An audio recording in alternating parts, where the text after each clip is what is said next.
اللهم صل وسلم وبارك على سيدنا محمد.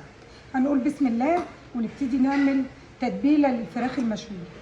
عندنا عزومه، فانا يعني مصوره الفيديو عشان اقول لك يعني افكاري ما تكوني بتعملي عزومه او حاجه ترتبي نفسك كده بالليل. يعني احنا دلوقتي بالليل ليله العزومه، فنضفت الفراخ وظبطناها كويس جدا، عملناها في محلول النقع اللي انتوا عارفينه وقلناه كذا مره.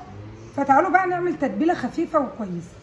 انا هعمل 3 فرخات، بصلتين كبار حطيتهم في الكبه بتاعتي، قرنين شطه اللي يحب السبايسي، وقرن فلفل عادي، و3 حبات من الطماطم. كل الحاجات الحلوه دي هفرمها في الكبه، بس عايزه اظبط التوابل واظبط كل حاجه. معلقه بصل بودر عظيمه كده، معلقه توم بودر اعظم من البصل، اعظم منها بشويه كده. السماق بقى يا جماعه، فراخ بالسماق والبصل ده حاجه تانية خالص. شوفوا المسخن الفلسطيني كده، يا سلام.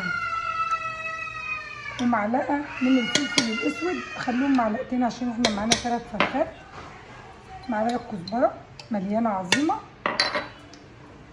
معلقه زعتر حلوه. وطبعا هنظبط الملح بتاعنا، كل فرخه بتاخد لها معلقه من الملح، لكن الحط كده عشوائي مش انا خالص، يعني لازم اعاير.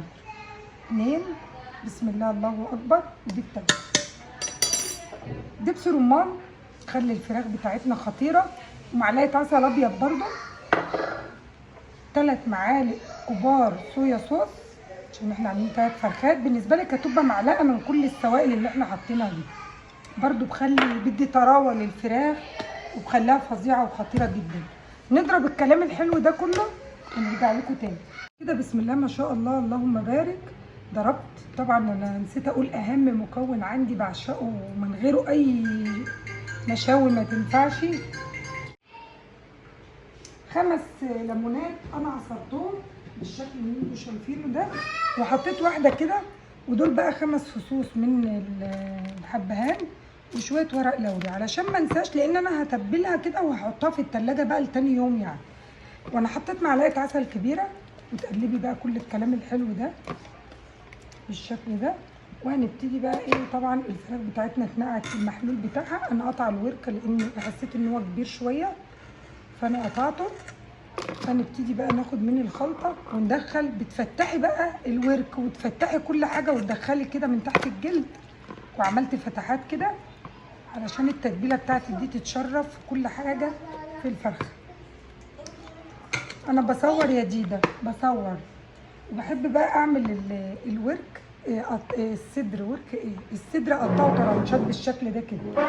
ليه بقى؟ علشان كل مكان في اللحمه تدخل فيه كده، بيبقى جميل قوي قوي قوي. الطريقه ديت في التقطيع الصدر بيبقى حلو جدا بالشكل ده. بقى هنتبل كل حاجه وهندخلها في التلاجة. طبعا ده يوفر علينا بقى وقت ومجهود، وتقوم الصبح كده تلاقي فراخ جاهزه وشربت من التتبيله وزي الفل. تحطيها في الصينيه ونزقها في الفرن.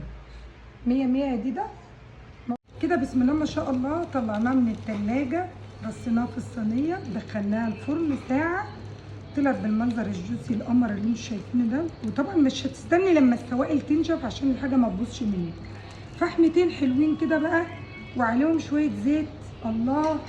ونغطي كده بالصينيه بتاعتنا كانها شوينا على الفحم بالظبط. وبألف هنا يا جماعه.